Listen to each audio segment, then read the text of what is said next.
Você como mestre já percebeu como os jogadores guardam tudo? Poções, magias, habilidades, usando sempre aquele discurso de vai que a gente precisa depois. Mas e se eu te disser que há maneiras de você fazer com que os jogadores gastem recursos sem precisar recorrer a um combate longo, ou mesmo aqueles combatezinhos pequenos que só gastam tempo, gastam magia, gastam habilidade, sabe? Eu sou o Mestre Nagikun e no vídeo de hoje eu vou te mostrar 10 maneiras inteligentes de você fazer seus jogadores gastarem magias, habilidades, poções fora de combate. E ainda eles vão se sentir heróis por fazerem isso. Então já deixa o like e vem comigo para mais um vídeo. O primeiro de todos é o obstáculo físico. É aquela barreira natural, é aquele vento constante, são aquelas vinhas que estão no meio da floresta. Tudo isso obriga os seus jogadores a gastar algum recurso.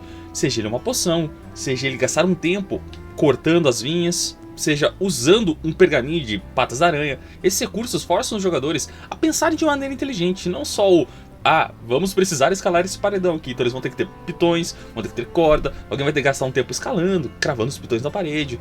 Isso é um uso inteligente de uma barreira natural, vamos chamar assim de um obstáculo físico. Um exemplo é que o grupo está passando por algum lugar, uma floresta, uma ruína, uma caverna, e de repente um rio, é um obstáculo natural para o caminho deles. A ponte que levaria ao outro lado, ela está quebrada, há partes dessa ponte espalhada por todo canto, assim, sabe? Isso obriga os jogadores a pensarem, como é que a gente vai passar por isso? Um deles pode passar nadando, jogar uma corda para o outro lado, obrigando eles a passarem por cima, você pede alguns testes para eles. O mago pode ser obrigado a caçar uma magia de voar, tipo um levitar da vida, ou o clérigo pode acabar usando andar sobre as águas, fazendo com que todo mundo passe para o outro lado de uma maneira mais segura. O exemplo é o clássico Indiana Jones, que tudo ao redor dele, quando ele está explorando as ruínas maias, seja o que for, é um obstáculo natural para ele. Ele precisa pensar de uma maneira inteligente para resolver os problemas.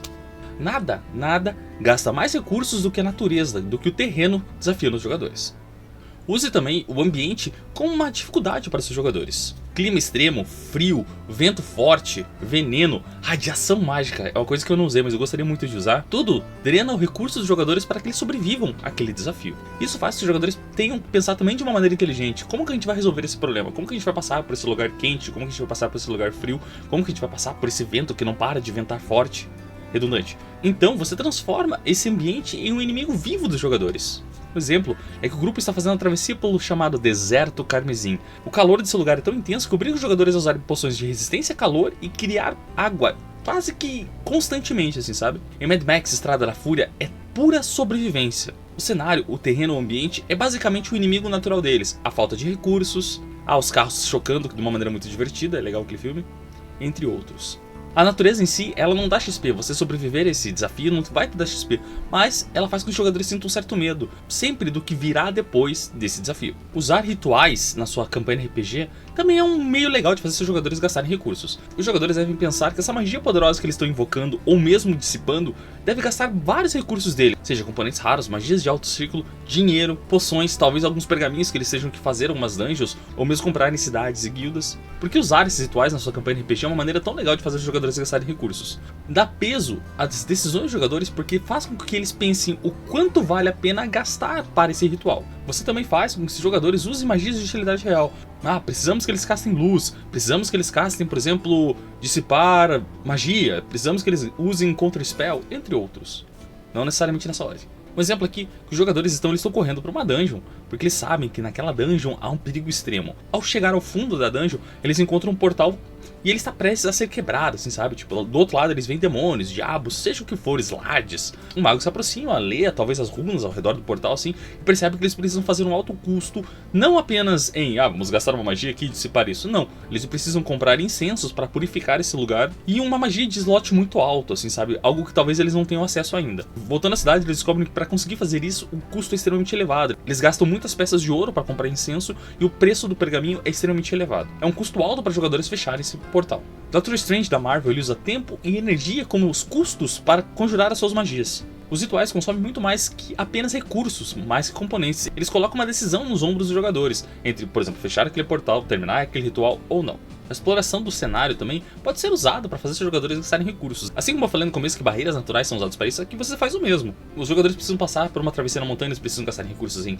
cordas, pitões, tochas, mantimentos. Os jogadores precisam passar por uma floresta, então a floresta também é cheia de mosquitos, assim, sabe? Então eles precisam pensar numa maneira de se proteger das picadas dos mosquitos. E você faz com que eles gastem excessivamente esses recursos nessa travessia deles, nessa passagem para algum lugar. Isso funciona também porque cria uma tensão constante nos seus jogadores. Eles precisam pensar, eles precisam avaliar bem o que gastar e o que não gastar, principalmente quando eles estão mais perto do fim desse caminho que eles estão seguindo. Minha dica aqui também é que você faça com que essa exploração seja uma luta contra o tempo. Eles têm que fazer as coisas de uma maneira muito rápida para não perder todos os recursos ou não acabar encontrando algo que não deveriam encontrar. Um exemplo é que o grupo encontrou um mapa e nesse mapa diz que existe uma tumba submersa em um determinado lugar. Quando eles chegam em um determinado lugar, eles percebem que realmente essa tumba está submersa. Eles devem então submergir para chegar até o fundo da tumba, para chegar até o tesouro, para talvez acessar a tumba. Para eles fazerem isso, eles precisam conjurar talvez respiração na água, ter poções disso, ou um manto de Manta Ray, porque ficar sem respirar embaixo da água vai dar dano e eles podem acabar morrendo afogados. Eu, por exemplo, exijo que para nadar o jogador tenha atletismo treinado, senão ele não sabe nadar. É bem cuzão da minha parte, mas é divertido. O filme Abismo do Medo usa o ambiente como um vilão psicológico para as pessoas que estão vivendo aquele filme. Eu lembro de ter assistido, é bem tenso o filme, assim, sabe? Assista, é legal. A exploração em si deve cansar e gastar recursos dos seus jogadores, senão não é uma exploração. Outra coisa que você pode fazer na sua campanha RPG é colocar a questão de tempo. Como assim? Os jogadores eles têm que ir da cidade A à cidade B de uma maneira muito rápida. Então eles devem pensar em como fazer isso. Ah, vamos alugar um cavalo. Ah, beleza, isso vai ter um gasto em dinheiro e tempo. Ah, mas eu sei que existe um atalho, beleza. Eles encontram esse atalho, mas esse atalho vai trazer riscos para eles chegarem ao lugar. Eles vão ter que explorar uma dungeon, talvez uma caverna. Ah, mas a gente tem que chegar de maneira muito rápida. Mas nós não temos acesso a uma de teletransportes. Vamos comprar um pergaminho. Aí é a compra do pergaminho e gasto em dinheiro. Então você usa esse tempo e cria a urgência. Criar a urgência é essencial no quesito tempo.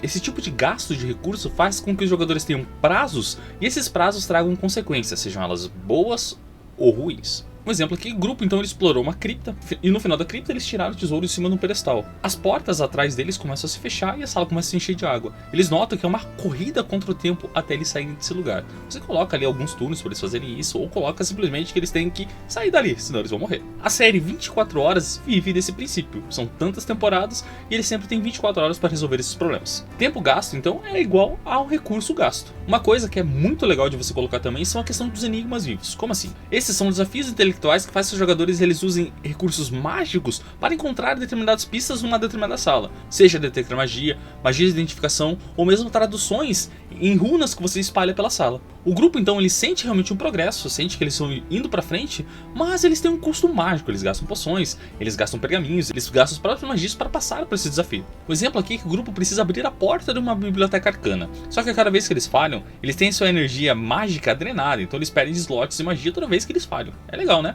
Em A Lenda do Tesouro Perdido, resolver os problemas é tão perigoso quanto lutar contra os inimigos deles. Esse tipo de desafio queima slots de magia como fogo em pólvora.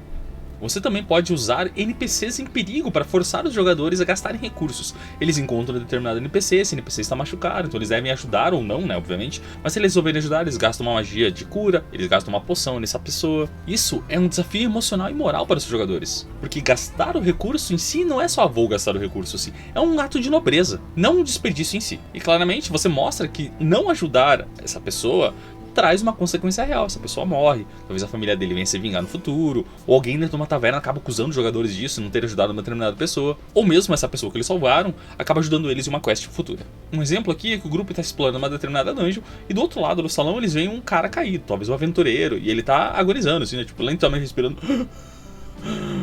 Quando eles se aproximam desse aldeão, eles percebem que esse aldeão está envenenado. Só que ao atravessar esse salão também, os jogadores falham no teste de constituição e acabam envenenados. Talvez não todos, talvez um ou outro. Aí o clérigo do grupo deve decidir se ele usa magia de restauração no cara ou nos amigos deles, nos próprios jogadores. Em The Last of Us, Walking Dead e séries geralmente de apocalipse zumbis, salvar pessoas gasta muitos recursos. Oh não, eu sem munição. Facão.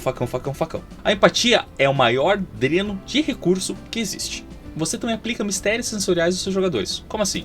Você cria áreas cheias de ilusões, disfarces ou mesmo maldições que obrigam os jogadores a realizar gastos de magias para esse tipo de coisas. Precisamos detectar magia. Alguém gasta essa magia e começa a olhar ao redor para ver o que tem, encontra runas na parede. Ao detectar magia, eles notam uma passagem à direita que é apenas uma parede ilusória. Esse tipo de problema faz os jogadores pararem, pensarem, refletirem no que eles vão fazer, no que eles vão gastar e por qual caminho seguir dentro de uma dungeon, dentro de um lugar, dentro de um pântano, seja o que for. Isso aqui é legal que você também pode colocar sensações falsas nos seus jogadores, você pode pôr barulhos que não existem de verdade. O grupo então está num determinado vilarejo, e nesse vilarejo todo mundo é muito, excessivamente feliz. Todo mundo está sorrindo, todo mundo está cantando, E o grupo começa a estranhar levemente isso. Você pede alguns testes, os jogadores talvez passem ou falhem, mas se eles passarem, eles começam a perceber que algo não está certo nesse lugar. Alguém do grupo então usa uma magia para talvez olhar aos seus arredores e começa a perceber que há uma grande mentira nesse lugar. Só que para eles conseguirem resolver esse desafio, eles devem gastar mais e mais e mais recursos. Em Silent Hill, cada pista que você descobre, cada lugar que você explora, custa ao personagem a sanidade e ao jogador também.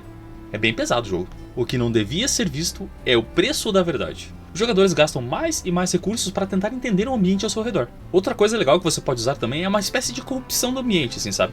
Os jogadores estão em determinado lugar e aquilo ali começa a entrar na mente deles, começa a deixar eles confusos, começa a fazer com que eles gastem recursos. E para eles manterem o controle, eles devem gastar magias, eles devem gastar poções, eles devem gastar pergaminhos, e sempre usando testes para passar nesses lugares. Eu particularmente gosto muito das áreas de magia morta que existem em Forgotten Realms, em que os jogadores estão naquele determinado lugar. Eu aplico isso de uma maneira um pouco diferente, em que os jogadores estão nesse lugar, então existem 3 níveis, e cada nível faz com que os jogadores eles enxerguem mais adiante, que eles vejam ilusões ao redor, e para castar magias e para fazer não sei o que, há sempre efeitos diversos, em uma tabela já preparada. Esse tipo de desafio cria uma tensão constante e um medo psicológico nos jogadores, porque eles sentem que há um custo em estar naquele lugar ali. Um exemplo aqui é que o grupo então ele é dentro de um templo, né? Estamos aqui nesse templo, tá de boa. E à medida que eles vão avançando por esse templo, eles começam a notar uma energia corrupta no ar. Para eles continuarem explorando esse lugar, então, eles devem manter a concentração, seja num som, seja numa luz, seja em algo à frente deles. Senão eles vão estar amaldiçoados, ou eles vão estar sob efeito de alguma corrupção que exista naquele templo ali. Em Senhor dos Anéis, ou um anel, é o poder que consome tudo. É a corrupção de carregar aquele anel ali,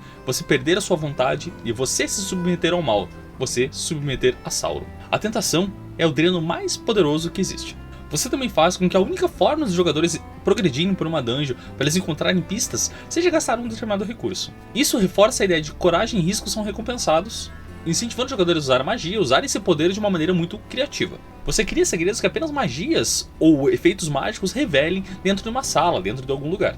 O grupo então está explorando aquele templo que eu citei anteriormente, sempre mantendo concentração para não ficarem corrompidos pelo poder desse lugar, e chegam ao centro desse lugar, chegam ao altar. Nesse altar então os conjuradores caçam a magia de compreender idiomas e percebem que existem runas marcadas naquele lugar, e essas runas elas retratam uma profecia antiga, uma profecia escondida de algo ou de alguém que existia há muito, muito tempo. Ao ler a profecia, o conjurador então ele perde acesso a todas as suas magias, porque esse altar começa a drenar a energia mágica para manter ativa as runas. Bem FDP, né? Em Harry Potter e o Enigma do Príncipe, o preço do saber é o próprio sangue. Quando você obriga os jogadores a gastarem para saber o que está acontecendo em um determinado lugar, esses jogadores sempre ganham. O combate, então, é só uma parte do jogo. Nós, como mestres, devemos criar tensão para os jogadores não apenas no combate, mas fora deles também. Quando os jogadores então eles precisam pensar 2 vezes antes de usar uma poção, usar uma magia, usar uma habilidade, nós, como mestres, ganhamos sempre. Porque o verdadeiro perigo não é o monstro, aquele monstrão gigante que está na frente deles. É sempre o que vem depois desse monstrão gigante que está na frente deles. E agora eu quero saber de vocês, qual foi a situação mais insana que você já pôs para os jogadores ou você já viveu como jogador? Deixa nos comentários. E claro, se inscreve no canal, deixa o like, ativa as notificações aí, dá uma olhada no comentário fixado. Nos vemos no próximo vídeo, que os críticos estejam com vocês. Até mais!